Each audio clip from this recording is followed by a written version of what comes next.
The snow fell in sheets that night, turning Vienna's elegant streets into a hostile maze. I pulled my coat tighter as I hurried from the tram stop toward the Palais Liechtenstein, where I'd been working double shifts for 3 months. The venue hosted private events for people whose watch collections cost more than my yearly rent. I was invisible to them, just another set of hands refilling champagne flutes and clearing plates. I almost didn't see her. The old woman sat huddled against the stone wall of a shuttered antique shop, her thin shawl doing nothing against the wind.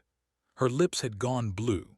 Without thinking, I crouched beside her and draped my second-hand wool scarf around her shoulders.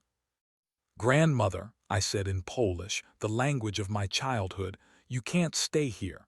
Let me get you somewhere warm." She looked up with sharp gray eyes that seemed to see straight through me.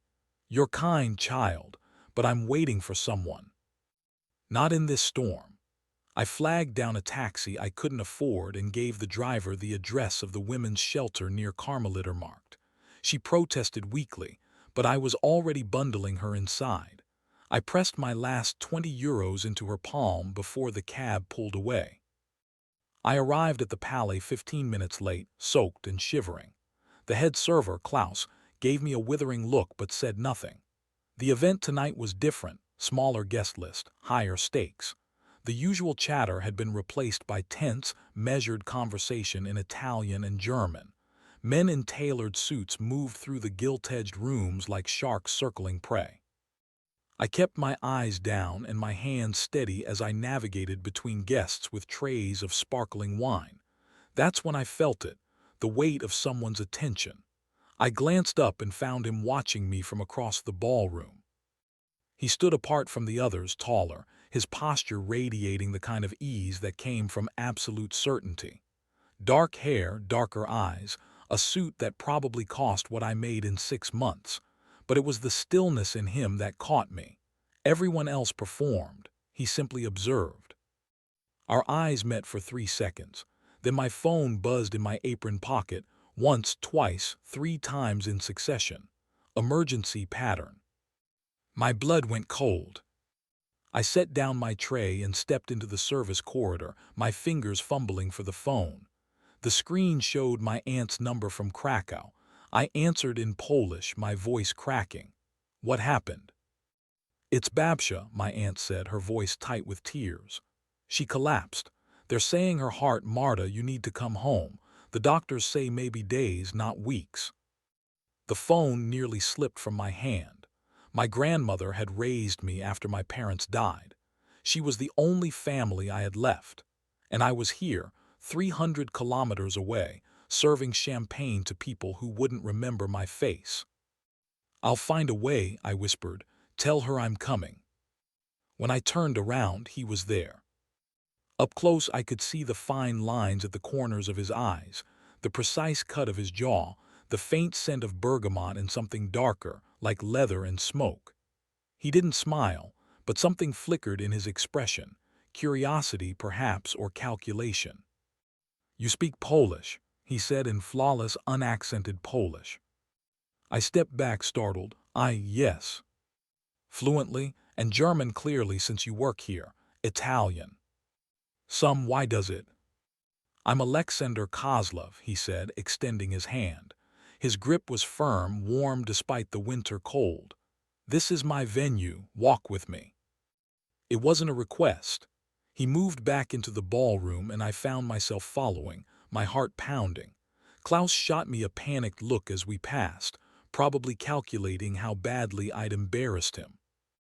Alexander led me through a concealed door I'd never noticed, up a narrow staircase, into an office that overlooked the glittering city. Floor-to-ceiling windows, minimal furniture, a single painting that looked like it belonged in a museum. He gestured to a leather chair. "Sit." I remained standing. I need to get back to work. I can't afford to lose this job. "You won't." He moved to the window, hands in his pockets, silhouette sharp against the snow-blurred lights. "You need to go to Krakow. Tonight, I assume." "How did you?" The corridor has excellent acoustics and I was paying attention. He turned to face me. "I have a proposition. I need a translator for meetings in Prague, Warsaw, and Bucharest over the next 2 months. Someone who can move between languages without drawing attention. Someone who understands discretion. I'm a waitress. You're a linguistics graduate working below your qualifications because the market is cruel and you're supporting your grandmother. He pulled a checkbook from his desk drawer. I'm offering you triple what you make here. Flights, accommodations, and a €10,000 advance. Tonight. My throat went dry. What kind of meetings? Business negotiations, import logistics, nothing you need to concern yourself with beyond accurate translation. He wrote with swift, elegant strokes and held out the check. The advance is yours regardless. If you want to walk away after Krakow, fine, but I think you'll stay. I stared at the check. €10,000, enough for the specialist my aunt mentioned, the one who might buy grandmother more time, enough to stop drowning. Why me? Because you helped an old woman in a snowstorm when you were already late for work. His voice softened almost imperceptibly. Because you have something most people in my world lack, integrity under pressure. And because I need someone I can trust, and trust is earned through observation. I took the check with trembling fingers. What if I disappoint you? You won't. He handed me a business card with nothing but a phone number embossed in silver. My driver will take you to the airport. Call this number when you land in Krakow. I'll have accommodations arranged. I don't understand why you're doing this. For the first time, something like a smile touched his mouth. Let's call it an investment. Now go. Your grandmother is waiting. As I reached the door, his voice stopped me. Marta. I turned. He knew my name. Of course he did. Don't be late for the flight. And Marta, his eyes held mine. The woman you helped tonight, she's going to be fine. I made sure of it. The door closed behind me, and I stood in the corridor with a check that would change everything, and the sudden, terrifying certainty that I'd just made a deal with someone far more dangerous than I understood. Outside, a black Mercedes waited with the engine running.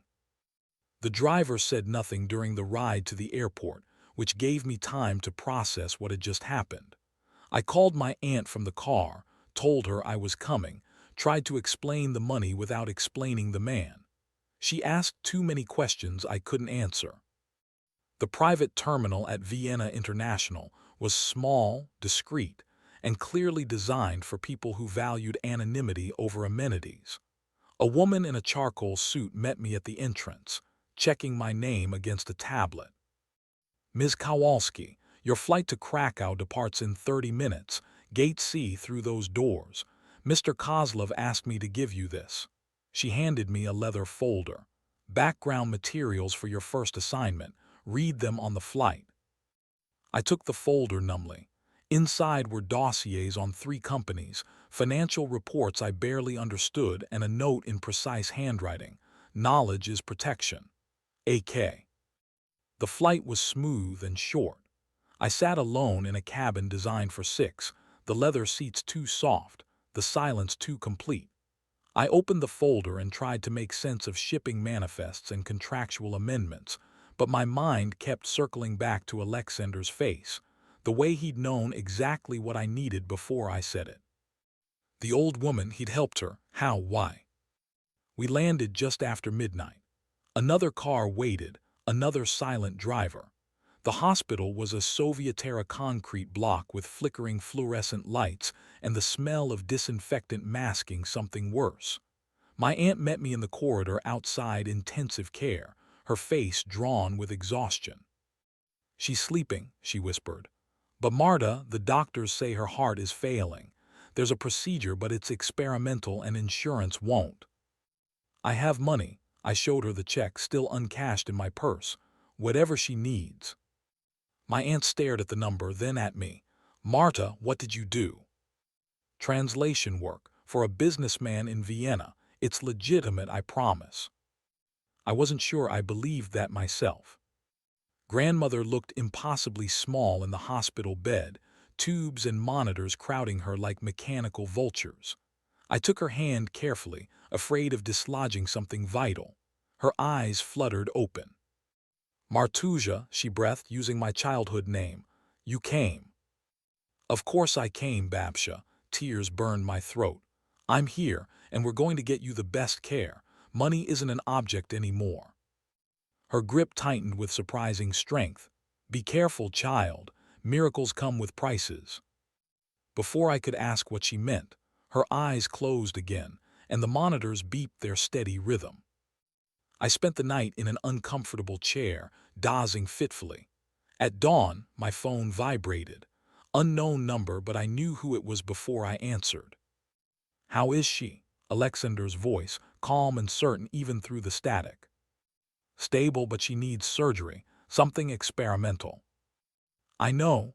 There's a specialist at University Hospital Zurich who pioneered the technique.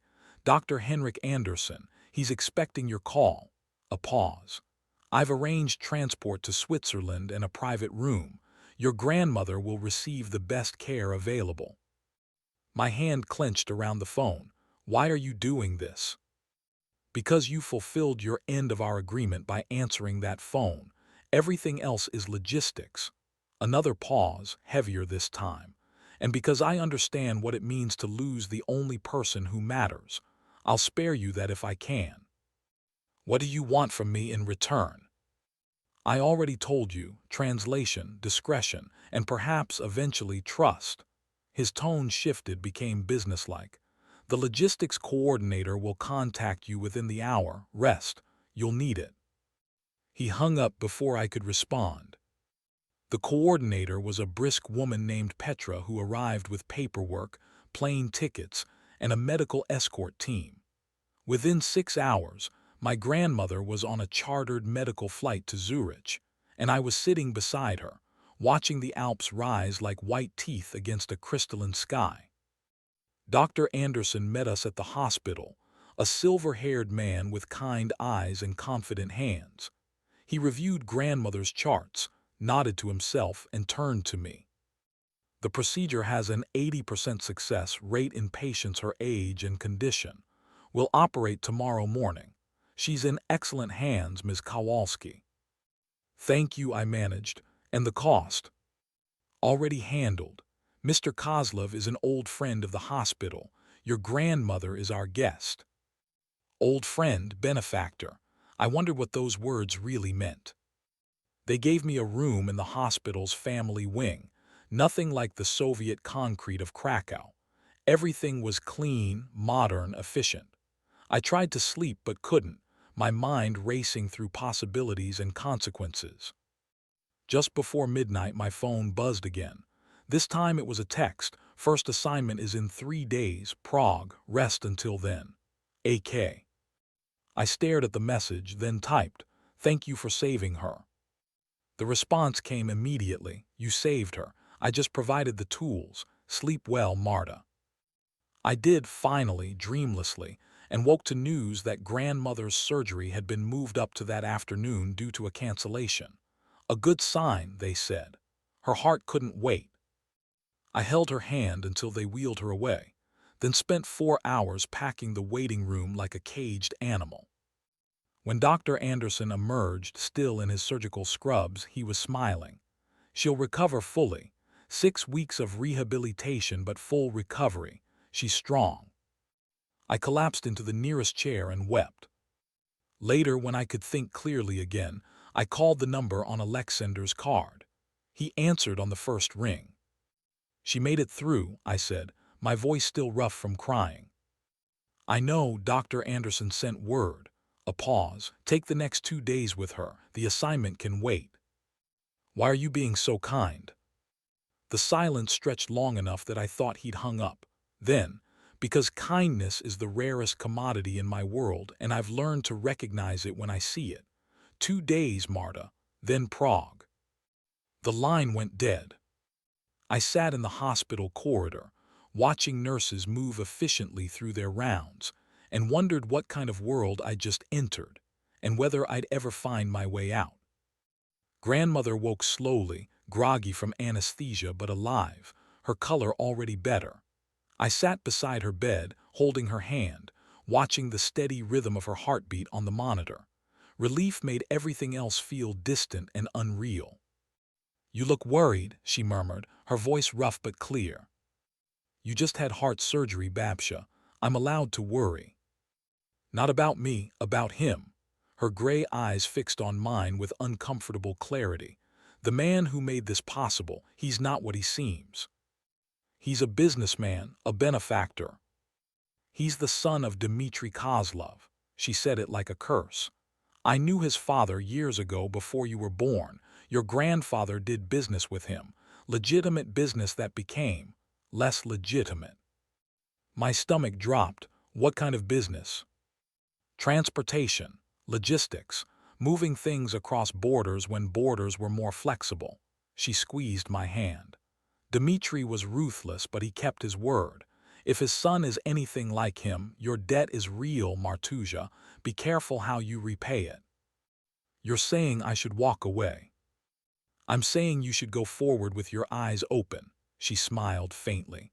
"And that Alexander Kozlov is probably wondering if you'll run. Prove him right or prove him wrong. Your choice." I stayed with her through the evening, then checked into the hotel Petra had arranged. A boutique property near Lake Zurich with rooms that cost more per night than I used to make in a week. The staff treated me like I belonged there, which only emphasized how much I didn't. That night, I opened the leather folder again and really studied the documents.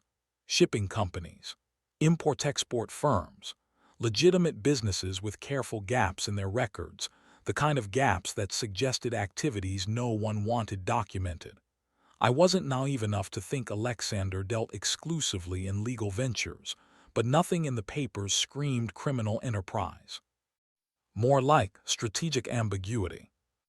My phone buzzed. A text from an unknown number. "Car will collect you at 9 a.m. Flight to Prague at 11. Dress professionally. Dinner meeting at 7 p.m. Petra." I texted back, "What should I bring?" "Yourself, everything else is handled." The next morning, I kissed grandmother goodbye. She was sitting up, eating real food, already arguing with the nurses, and let myself be swept into Alexander's meticulously organized world. The flight to Prague was commercial this time, first class, a detail I noted. Testing whether I'd complain about the downgrade perhaps. I didn't. I'd never flown first class in my life.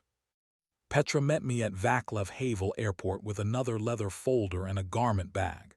"Your accommodations are at the Four Seasons. The dinner is with Czech manufacturing executives. Mr. Kozlov will meet you there.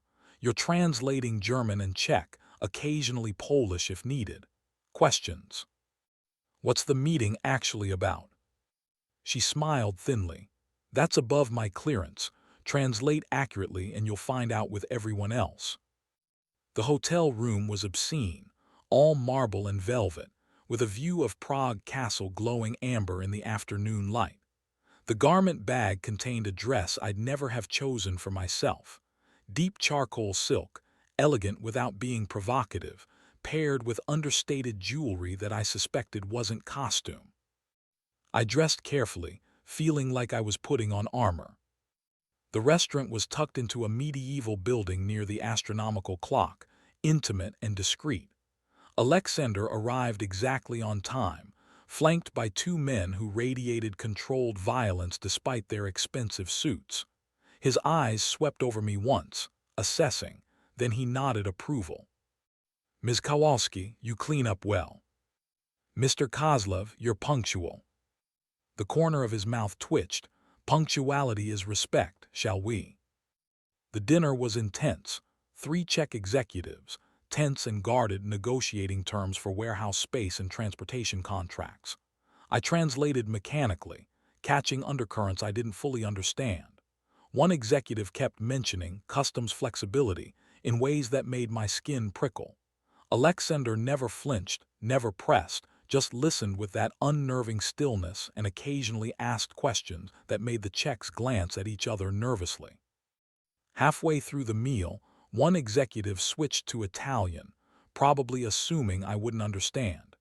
He told his colleague that Alexander's reputation preceded him, and they should tread carefully with Kozlov's empire. I kept my face neutral, continued translating the German conversation, and saw Alexander's eyes flick to me once, measuring.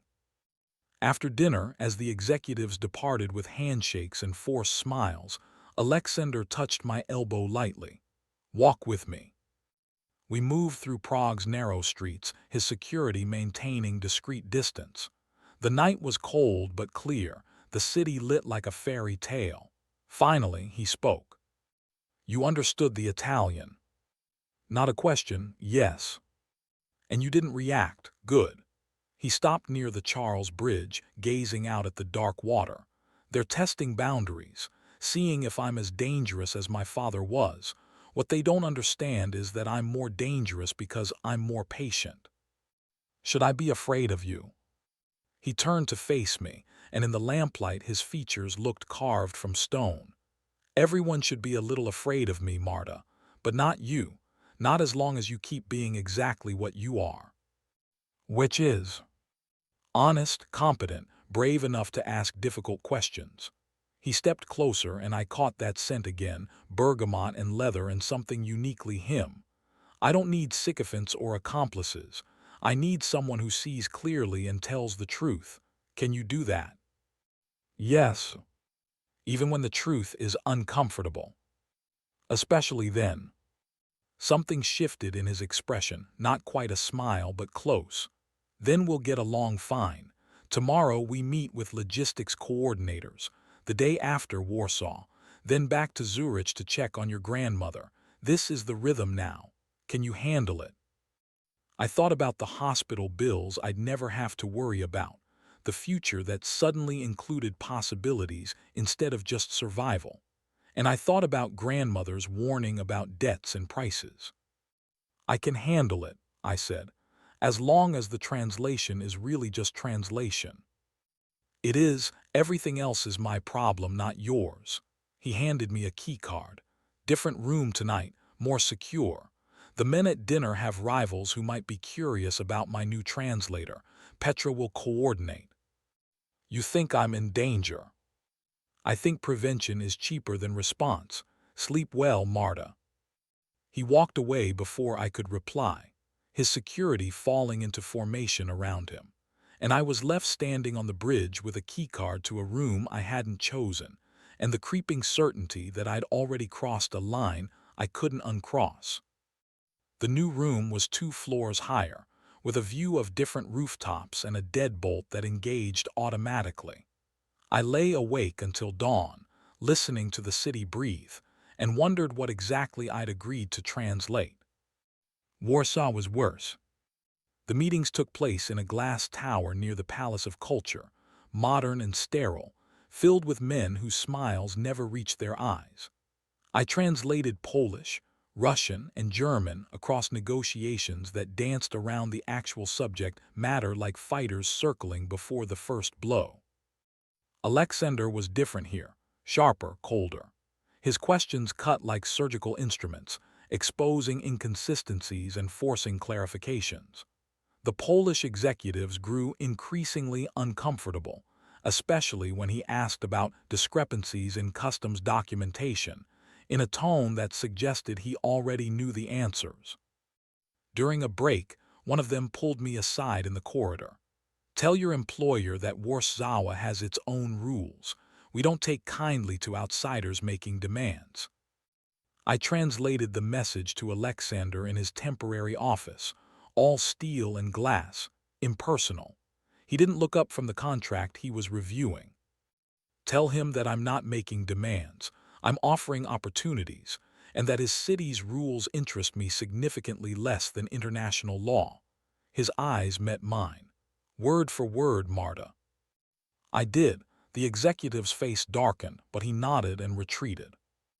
That night, Alexander took me to dinner at a restaurant tucked into the old town's reconstructed medieval streets. Just the two of us this time, no entourage, though I suspected security watched from nearby tables. "You're wondering what we're really negotiating," he said after the waiter left. "It's not my business." "It is now. You're translating the words. You deserve to understand the context. He leaned back, wine glass balanced in long fingers. My father built an empire on moving things people wanted but couldn't get legally. Art, antiquities, money, occasionally people who needed to disappear. He died 6 years ago, and I inherited a network that operates in gray areas between legitimate business and organized crime. I set down my fork carefully. Why are you telling me this? Because I'm trying to change it, move everything into the light. But that means untangling decades of relationships built on mutual criminality, and not everyone wants to go legitimate. He smiled without humor. The men we met today, they want to keep profiting from corruption. I'm offering them a choice: clean business with smaller margins or no business at all. And if they choose neither, then they discover that I'm significantly better at pressure than my father ever was. He watched my reaction. Does this change your willingness to work for me? I thought about it honestly. You're trying to become legitimate. That's more than most people in your position would do. Don't paint me as a hero, Marta. I'm making strategic decisions, not moral ones. Legitimate business is more sustainable long-term. That's all. Is it? I met his eyes. Because you've gone significantly out of your way to help my grandmother, and there's no strategic benefit to that. For a moment, something raw flickered across his face. My father died alone in a hospital room because his associates were too afraid to visit. I watched him realize that 50 years of loyalty through fear meant nothing in the end. So yes, maybe there's a strategic benefit to building something different. Or maybe, he stopped himself. Maybe what? Maybe I'm tired of being surrounded by people who only care because I pay them to. He signaled for the check. Tomorrow, Bucharest. Then you get a week with your grandmother. After that, Milan, and things get complicated. Complicated how? You'll see. He stood, offered his hand to help me up, a gesture that felt antiquated and somehow intimate. Thank you for your honesty tonight. It's rarer than you think. As we left the restaurant, I noticed the way his hand drifted to the small of my back, protective and possessive simultaneously. It should have bothered me. Instead, it made me feel safer than I had in years, and that was perhaps the most dangerous thing of all. The hotel that night had security I hadn't requested but apparently needed. I fell asleep wondering what waited in Bucharest and why Milan would be complicated. I dreamed of grandmother's gray eyes watching me from across a chasm I couldn't cross. Bucharest bled old elegance and new corruption. The meetings took place in a renovated palace that had once belonged to minor nobility, now repurposed as offices for a logistics company with too many subsidiaries to track. The Romanian executives were smoother than their Polish counterparts, all charm and deflection. They complimented my translation, offered expensive wine, and systematically avoided every substantive question Alexander asked. I watched him grow progressively stiller, which I'd learned meant he was getting angry. Finally, he stood. Gentlemen, I'm terminating our arrangements effective immediately. Ms. Kowalski, we're leaving. The lead executive, a silver-haired man named Christia, lost his smile. Mr. Kozlov, surely we can negotiate. There's nothing to negotiate. You've been skimming percentages and using my routes for your own ventures. I have documentation. Alexander's voice could have frozen the Danube. Consider our business concluded. As we walked to the car, I could feel the tension radiating from him. His security closed ranks tighter, hands drifting toward concealed weapons. That seemed risky. I ventured once we were in the Mercedes. Everything I do is risky, but there are lines. He stared out at Bucharest's chaotic traffic. They were moving people, Marta, not refugees seeking safety trafficking, using networks my father built. I won't be complicit in that. I studied his profile, the hard line of his jaw. You really are trying to go legitimate. I'm trying to be able to sleep at night. There's a difference. He pulled out his phone, typed rapidly. We're flying back to Zurich tonight. You need time with your grandmother, and I need distance from Romania before Christia decides I'm a problem worth solving. Solving? It's a euphemism. Don't worry, he's not stupid enough to move against me, but caution is survival. He glanced at me. You handled that well. No panic, no questions when discretion mattered. Should I have panicked? Most people would have. His hand found mine briefly, squeezed once. You're not most people. The flight back felt different, quieter, weighted.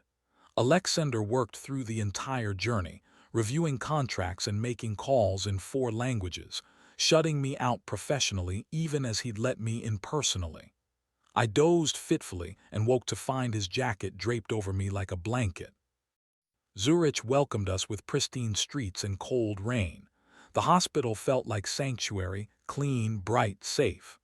Grandmother was walking now, doing physical therapy with grim determination. She smiled when she saw me. You look tired, Martusia. Jet lag. I sat beside her bed. How are you feeling? Strong enough to ask questions. Who is Alexander Kozlov to you, really? I told her, not everything, but enough. The translation work, the travel, the gradual realization that I was working for someone transitioning from criminal enterprise to legitimate business. She listened without judgment. And how does he treat you? Like I matter, like my opinion is valuable. I paused. Like I'm not invisible. Then he's already succeeded where most men fail. She took my hand. But Martusia, men like that, men with power and history, they collect debts even when they don't mean to. Be careful you don't owe more than you can repay. I'll be careful. And he's attractive, yes. Don't lie to your old grandmother. I laughed despite myself. Yes, he's attractive. Then be even more careful. The heart is a foolish accountant. I spent a week in Zurich splitting time between grandmother's rehabilitation and exploring the city. Alexander texted daily, brief updates, occasional questions about grandmother's progress, nothing personal. I found myself checking my phone too often, disappointed when messages were clinical. On the 7th day he called, "How's your grandmother?" "Remarkable. The doctor says she can travel to Vienna in 3 weeks." "Good, I've arranged an apartment there near the university hospital, private care as long as she needs it." Before I could thank him, he continued, "Milan tomorrow. This is the complicated meeting I mentioned. Are you ready?" "Ready for what?" "Consequences, we'll discuss it on the flight." A pause. "Marta, pack something elegant, we're attending an opera gala." "I don't own anything." "You will by tomorrow. Petra's already handling it. See you at the airport." The line went dead, and I stared at my phone, torn between excitement and dread. Grandmother watched me with knowing eyes. "The storm is coming, child. Make sure you know which direction you're running." I flew to Milan, not knowing the answer. The dress waiting in my Milan hotel room was museum-worthy. Midnight blue silk that moved like water, with a neckline that suggested elegance without promising anything. Paired with it were pearl earrings and a matching bracelet that I suspected were real. Petra had left a note. "The pearls are yours to keep. Consider them payment for hazard duty. A.K. Hazard duty, my stomach flipped. The opera was at La Scala, and the gala beforehand occupied the theater's ornate halls. I arrived early, feeling like an imposter in borrowed finery, and immediately spotted Alexander. He wore a tuxedo like some men wore armor, perfectly fitted, weaponized elegance.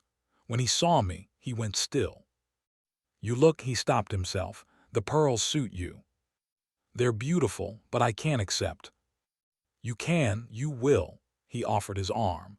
"Tonight we're cultivating an image. I'm a legitimate businessman with cultured interests. You're my valued associate. We're here to be seen by people who matter." And who matters?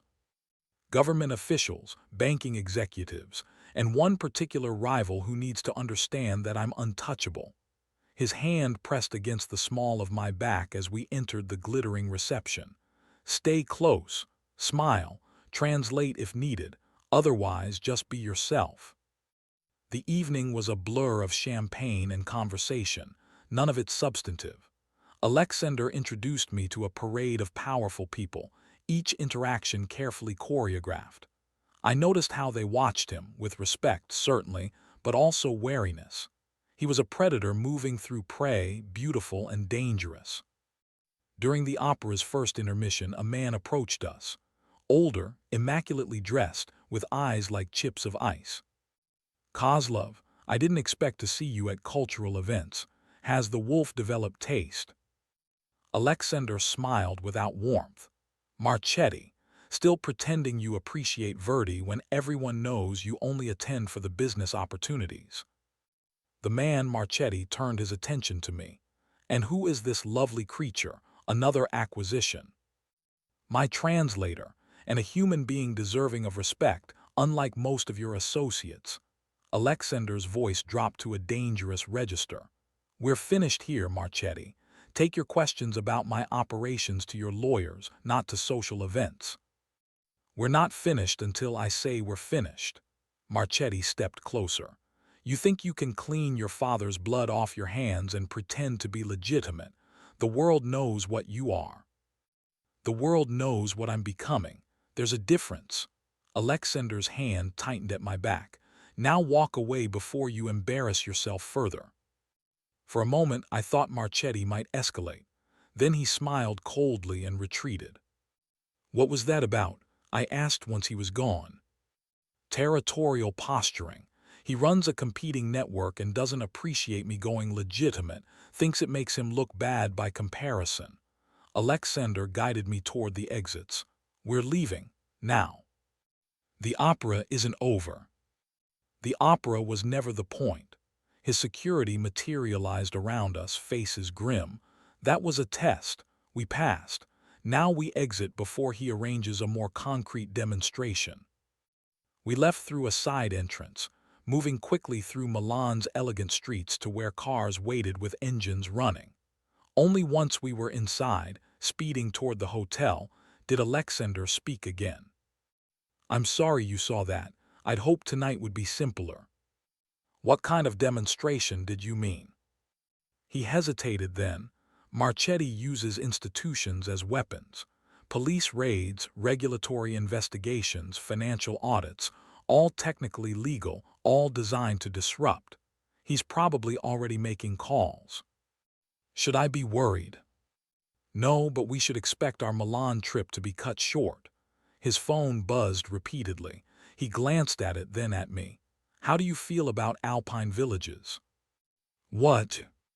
I have a property in Switzerland. Isolated, secure, beautiful.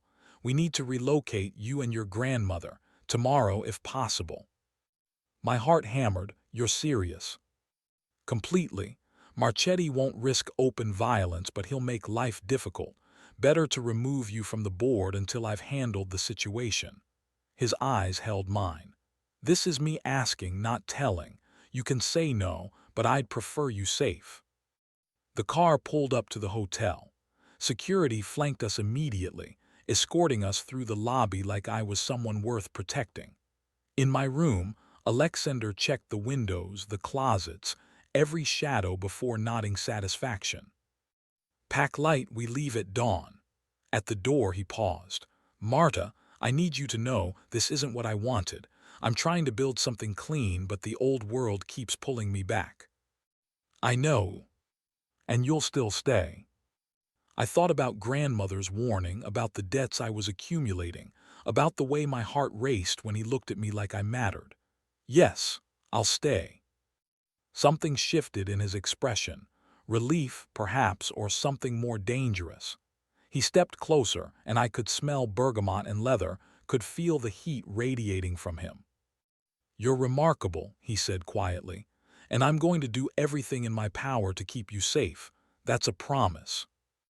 Then he left, and I stood alone in the expensive hotel room, touching the pearls at my throat and wondering what I'd just committed to.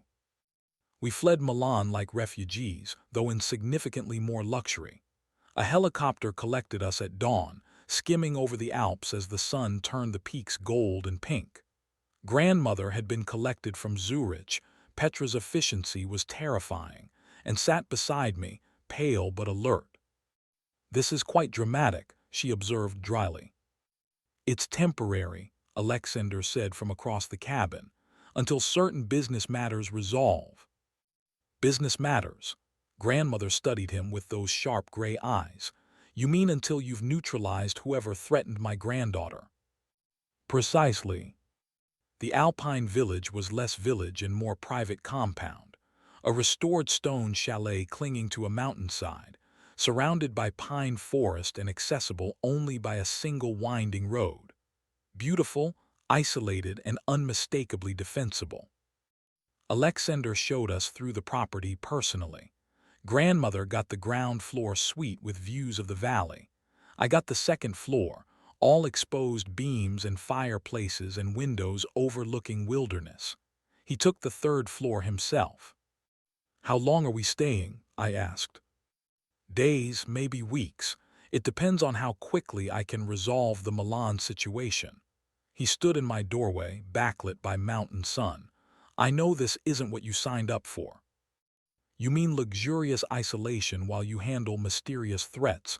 "You're right, I expected far worse." I smiled to take the edge off. "Seriously, I'm fine. Grandmother's safe, I'm safe. That's what matters." "Is it? Just safety?" He stepped inside, and suddenly the beautiful room felt very small. "Because I keep thinking I've asked too much of you. Pulled you into a world where opera galas end in escapes and armed security is normal. You've given me more than you've taken. My grandmother's alive because of you. I've given you a cage, no matter how beautiful the view. Then open the door, let me choose to stay." We stood there, caught in something neither of us wanted to name. Finally, Alexander moved closer, his hand lifting to touch my face with unexpected gentleness. "If I kiss you right now," he said quietly, "it changes everything. You understand that?" "Yes." "And you want me to anyway?" My heart was thunder. "Yes." He kissed me like I was porcelain and steel simultaneously, careful and intense, one hand cradling my jaw while the other pressed against the small of my back. I melted into him, into the taste of coffee and mint, and something uniquely him, into the feeling of being held like I mattered more than empires. When we broke apart, we were both breathing hard. "That was a mistake," he said, not moving away. "Probably. I'm still your employer. This is inappropriate." "Definitely. And I'm going to do it again if you don't tell me to stop." I pulled him down and kissed him back, harder this time, letting months of tension and fear and attraction crystallize into something real. His hands tangled in my hair, and I felt his control fraying, felt the careful distance he maintained crumbling. Then he stepped back, chest heaving. "No, not like this. Not when you're here because I brought you, when leaving isn't really an option. It wouldn't be fair." "I'm not asking for fair. I'm asking for real. Real is me making sure you have choices, not just accepting whatever I offer because you're grateful or trapped or—" He ran a hand through his hair, frustrated. "Go to dinner with me. Tomorrow night. No business, no danger, just us. Then decide if you want this." "I already know what I want." "Tomorrow," he insisted. "Give me a chance to do this right." He left before I could argue, and I stood in the beautiful room, touching my lips and wondering if I'd just made the best or worst decision of my life. Grandmother called me down to dinner that evening, a meal prepared by a discreet staff I hadn't realized was present. She waited until we were alone before speaking. "He kissed you." "Not a question," I flushed. "How did you?" "Because I have eyes, child. And because you look like I did when I met your grandfather, terrified and exhilarated simultaneously." She sipped her wine. "I'm not going to warn you away. You're a grown woman, but I will tell you this. Alexander is his father's son, whether he wants to be or not. That means he'll protect you with everything he has, but it also means he'll make decisions for you when he thinks he knows best. I can handle that. Can you? Can you handle loving someone whose world operates on different rules, whose enemies become your enemies, whose past might devour your future? She softened. I'm not saying he's wrong for you. I'm saying make sure you understand what you're choosing. That night I couldn't sleep.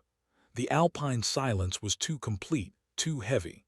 Around midnight, I wandered out onto the balcony and found Alexander already there, staring at the star-scattered sky. Can't sleep either, he asked without turning.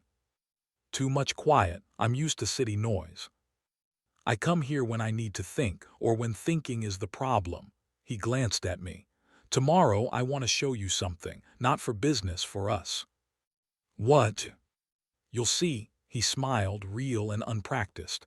Go to bed, Marta. Morning comes fast in the mountains. I obeyed reluctantly, and fell asleep to thoughts of pearls and promises and the dangerous warmth of his hands. Morning arrived with crystalline clarity, the Alps impossibly sharp against cobalt sky.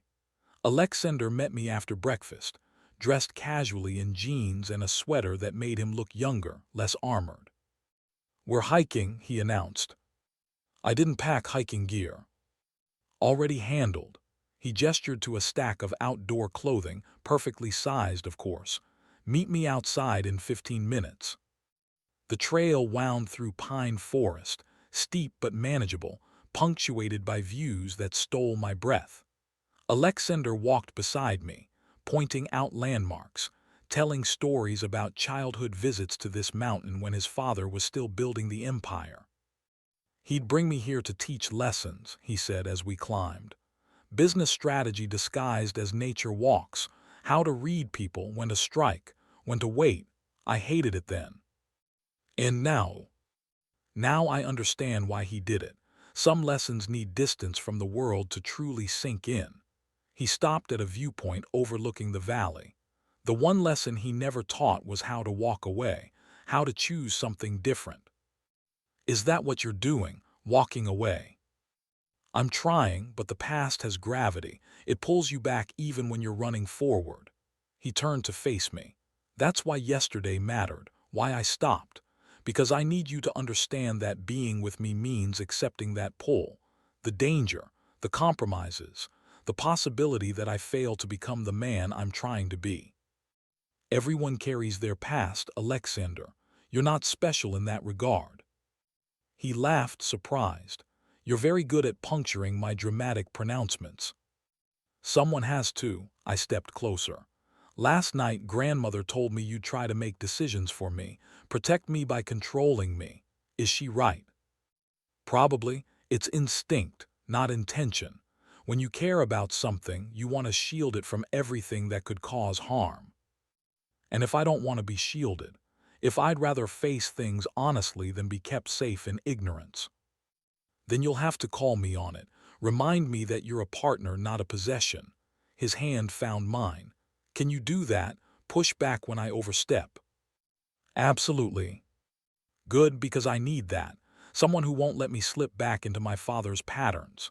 He pulled me against him, warm and solid. This is me trying to do things right, slowly, with respect for your choices. I appreciate that, but Alexander. Yes. Yesterday wasn't a mistake, and I don't need more time to decide. I kissed him, hard and certain, and felt him surrender to it, his control finally cracking. When we broke apart, he was smiling. You're going to be trouble. Definitely.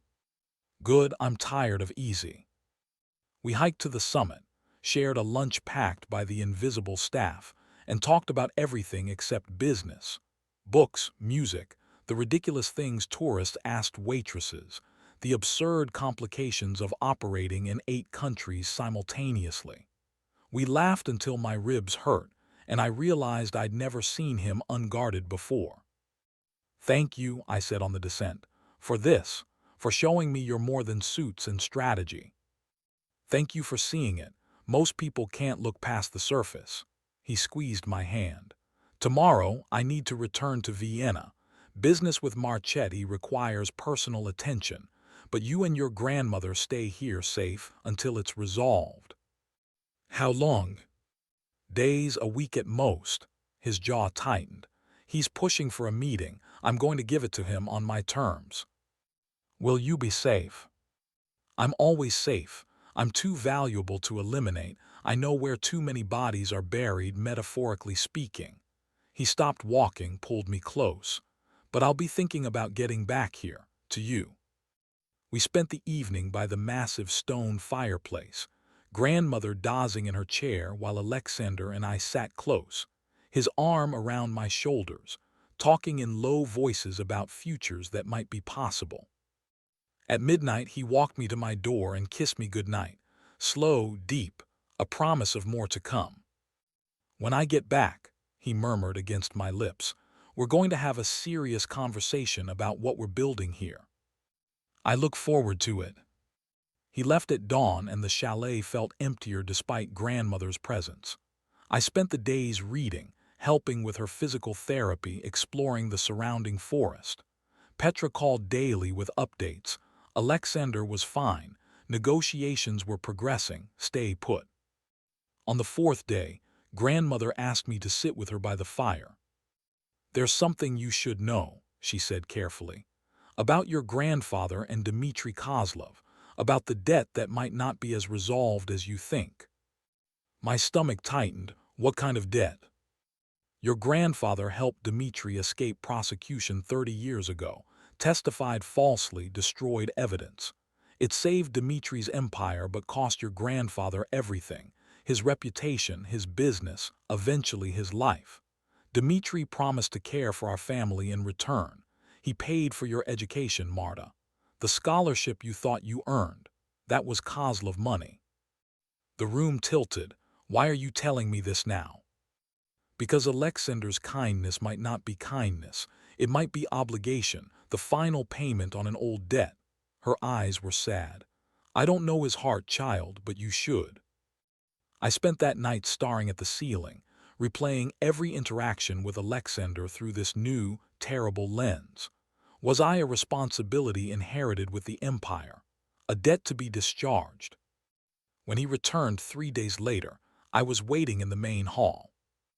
We need to talk, I said before he could kiss me, about my grandfather, about debts your father owed. His face went very still. Who told you? Does it matter? Is it true? Am I your obligation? Come upstairs. Not a request. In his suite, all leather and dark wood and mountain views, he poured 2 glasses of whiskey and handed me one. Yes, it's true. My father owed your grandfather everything. And yes, I knew before I met you. I've been tracking your family for years, making sure you were safe, educated, employed. The scholarship was me. Betrayal burned my throat. So everything, the job, the help with grandmother, that was just you paying off your father's debt. It started that way. He set down his glass, moved closer.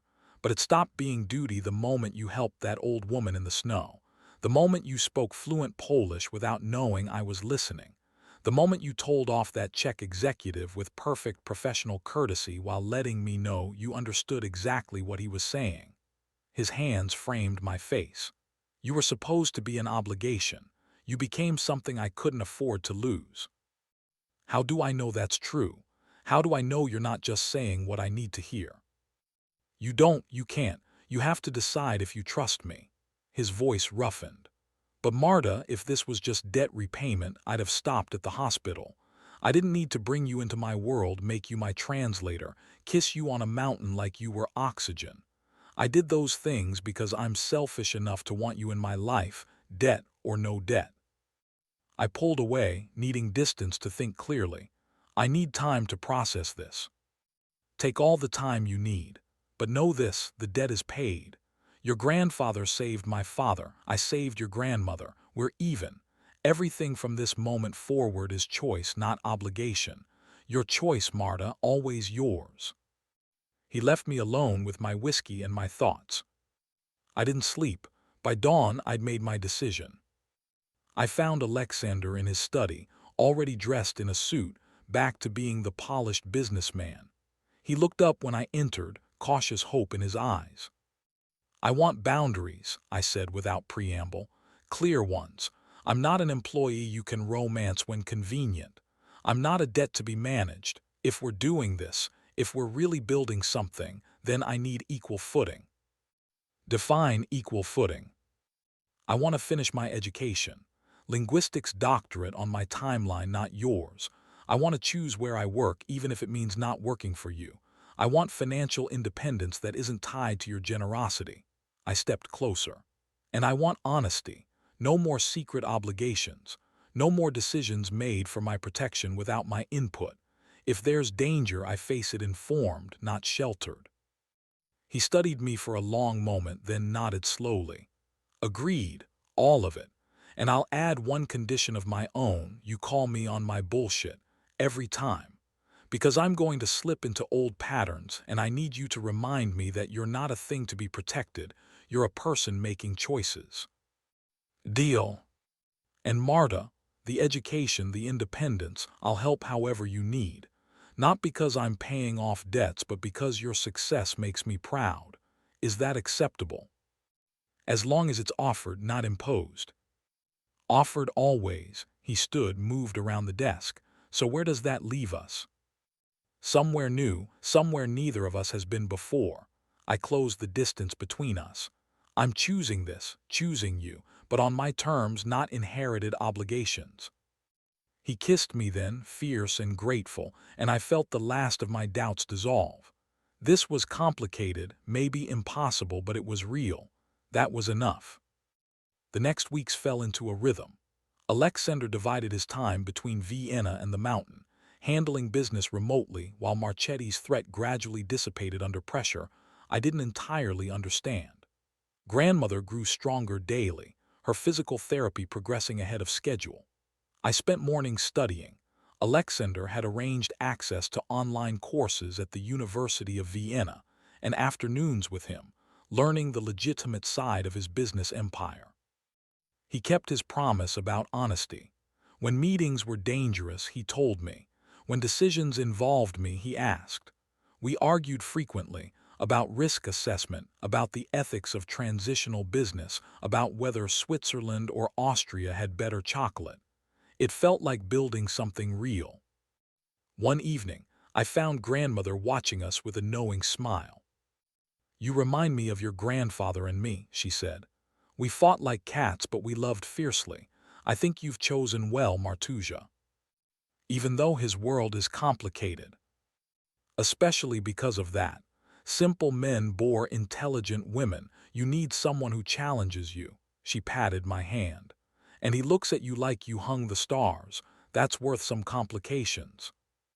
The threat from Marchetti finally collapsed when Alexander produced documentation of the Italians' own illegal activities, financial fraud detailed enough to interest prosecutors in 3 countries. The negotiations were swift. Marchetti would cease operations in Central Europe, and Alexander wouldn't deliver the evidence. Everyone walked away clean. That's it, I asked when Alexander explained the resolution. That's it, he's embarrassed and diminished but alive. I prefer leverage to violence, it's repeatable and nobody's family mourns. He pulled me close. Which means you and your grandmother can return to Vienna, if you want to. What if I want to stay here a little longer, with you? His smile was answer enough. We gave grandmother another month of alpine recovery before relocating her to Vienna, to the apartment Alexander had arranged near the university hospital. It was beautiful without being ostentatious, staffed with nurses who treated her like royalty, and close enough that I could visit daily while pursuing my doctorate. I moved into my own place, modest, affordable on the generous salary Alexander paid me for part-time translation work. I'd insisted on paying my own rent, and he'd respected that boundary even as he quietly ensured the building had excellent security. We fell into a new rhythm. Dinners twice a week, weekends sometimes at the mountain chalet, careful separation of work and personal life.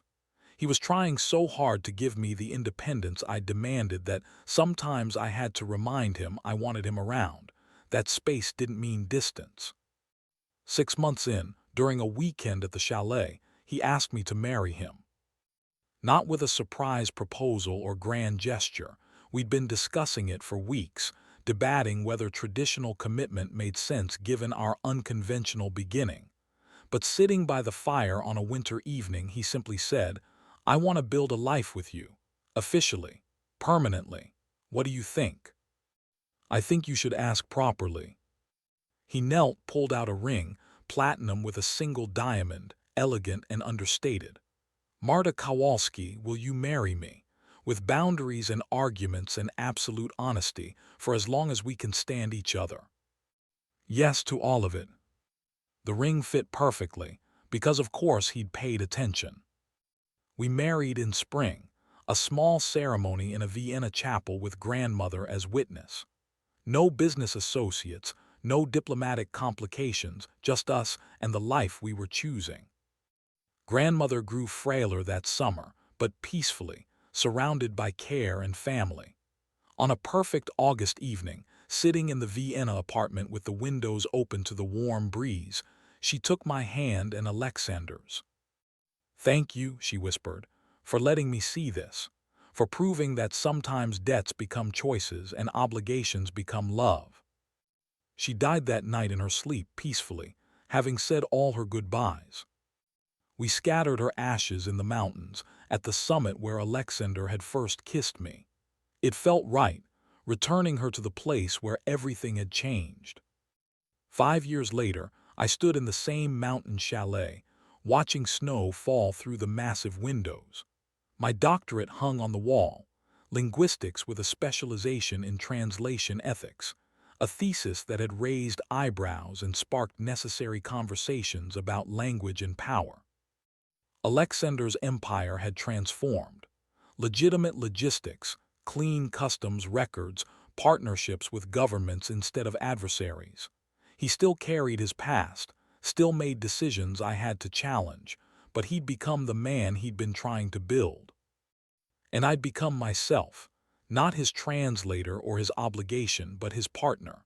We fought, we compromised, we built something neither of us could have imagined that frozen night in Vienna. I heard him on the stairs, home from meetings in Geneva, and turned to watch him enter. He stopped when he saw me, smiling that rare, unguarded smile reserved only for moments like this. "Hello, wife." "Hello, husband." I moved into his arms, still thrilling at the warmth of him, the safety that came from being chosen rather than obligated. "How was Geneva?" "Tedious, necessary, made better by the thought of coming home to you." His hand spread across my back, protective and familiar. "I have news. The Vienna property expansion is approved. We'll have space for the graduate program, the translation center we discussed." "Yes, and for whatever else you want to build." He kissed my forehead. "Your dream, my infrastructure, equal partnership." I pulled back enough to see his face. "You know I'm going to fill it with idealistic students who will question everything you say." "I'm counting on it. You've spent 5 years keeping me honest. Time to scale that operation." We stood in the home we'd chosen, in the life we'd built from obligation and chance, and the decision to trust that change was possible. Outside, the snow fell softly on the mountains where everything had begun. It wasn't the fairy tale I'd dreamed of as a child, cold and invisible on Vienna's elegant streets. It was better, real, complicated, earned through honesty and choice, and the hard work of loving someone without losing yourself. Alexander's hand found mine, our rings catching the firelight, platinum and choices, binding and freeing simultaneously. "What are you thinking?" he asked. "That I'd do it again, all of it, the risk, the fear, the leap." I squeezed his hand. "I'd choose you again every time." "Good," he murmured, pulling me close, "because I'm nowhere near done choosing you." The mountains held us in their ancient silence, and in that perfect moment, I knew. Sometimes the coldest nights lead to the warmest homes, and sometimes the most dangerous debts become the greatest gifts. We'd started with snow and obligation and an old woman's wisdom. We'd built partnership from it, imperfect, honest, and entirely ours. The fire crackled, the snow fell, and we stood together choosing each other all over again, the way we would for the rest of our lives.